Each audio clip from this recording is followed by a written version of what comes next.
breaking free from porn, day 17.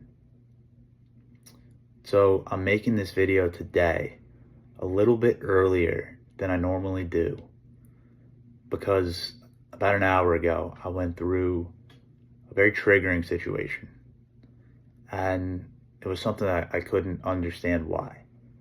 The situation was I had a phone call with a friend who I haven't spoken to in several months. We're just catching up, seeing what each other's up to, what we've been doing since we last talked. Just a normal conversation that lasted probably 15 minutes. And as soon as I hung up, I felt just the strongest urges that I've felt so far during this journey. Urges, flashbacks, all of that. And so first and foremost, I went into my coping strategies to be able to not give in that particular moment, which I didn't. And that's a win, right? But as that passed and I've started to think about what was it about that conversation that led me to be triggered, it was by all accounts just your average conversation.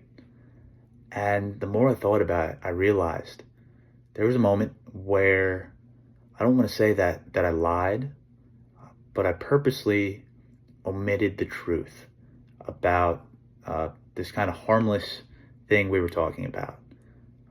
But I chose to not tell the truth because it might have been slightly embarrassing to me if I did.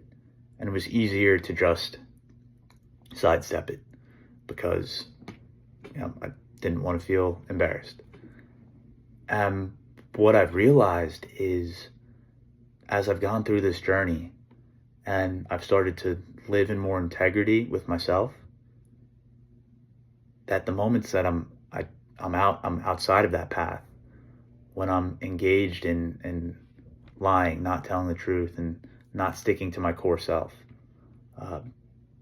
that triggers the addict brain. Because for so many years, right, I was so flippant with the truth. Because when you're engaged with porn use, you're lying every day. Because even if people aren't talking about it, you know you have a problem, and you're consciously and unconsciously avoiding it because it's uncomfortable to deal with. So when I start not telling the truth again, even on something just innocent, it clearly leads to a trigger because I'm out of alignment with myself, with my best self, out of alignment with my truth. And those all sound like subjective terms, but it really is just so crucial in recovery to just find out who your true self is and stick to it. And for me, what it really means is just letting go of all the baggage of the conditioning to think I should be a certain way, act a certain way, speak a certain way. And that's what led me in this particular instance to lie, because I was afraid of some kind of judgment, which I doubt even my friend probably wouldn't have judged me for this thing. So yeah, it's one of the most important aspects of recovery is just to always live your truth. I'm hoping that if anyone watches this video, maybe you're going through something similar and you can't figure out why you're triggered. Maybe this will ring a bell or connect a dot, because ultimately, it's not just about porn use. It's about living your best life and being your truest self and the highest version of yourself for all of us.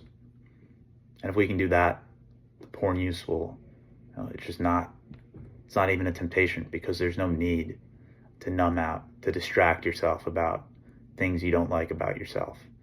And you just learn to accept yourself. So that's all I have today.